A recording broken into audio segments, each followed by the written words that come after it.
Hello future engineers. So today we are going to solve the last question of decimal to hexadecimal example. I solved many questions of decimal to hexadecimal example. So this is the last question. One of the students asked to solve this problem. So you have the confusion. So I'll solve this and make it very clear in this question. So you can solve any type of question if you understand this very clearly. So first we have to just divide by 16 this without integral part. 420 is the without integral part. Point part after decimal part we will solve it at another way. So we just have to solve first like without integral part. This is without decimal part is only 420 is only the without decimal part, right? You understand clearly. 420, right? And we'll just multiply by divide by 16. 420, you can look at this. 420 divide by 16, right? We get the answer 26. So we get the answer here 26. So how many remainder is left? Can you guess it? How remainder is left? So what is the remainder here? To find what is the remainder is here, we'll just multiply 26 into 16, right? 26, we get the answer 416. We get the answer 416. So our main here number is 420. So we just have to subtract 416 by 420. We will get the remainder 4. In this way you can find out your remainder, what is the remainder is left.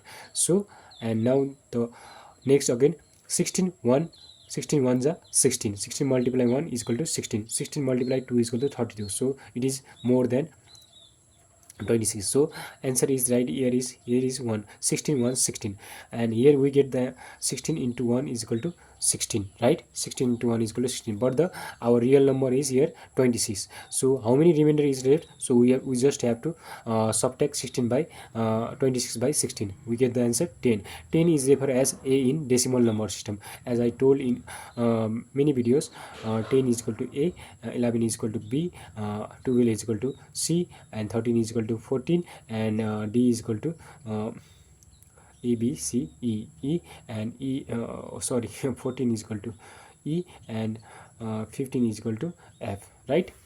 So in this way you can, and the final is 16 into 0 is equal to 0, and for to reach 1 we just need remainder 1. So this is the answer of 420, right? So let's check the answer, this is the correct or not. So we just have to write from downside to upwards. Let's check once again, this is the correct or not. We just have to put the decimal one, hexadecimal, sorry. First we have to put decimal. Decimal is our 420, 420, right? And for hexadecimal we just have to click in hexadecimal. We get the 1a4, 1a4, and this is the correct, we get the 1a4, right? So this is without integral part. This is the solution without integral part, but we have to also include this integral part, right? It is 0.5. So for integral part, decimal part, we just have to write 0.5. Here is only the 0.5, so we just 0.5 into 16, because we are converting into hexadecimal number, right?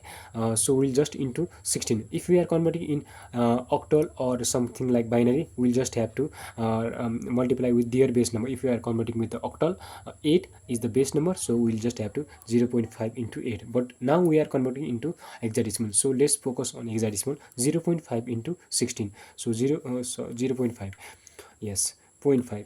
0.5 means 0.5. 0.5 into 16, right? 16, we get the answer 8.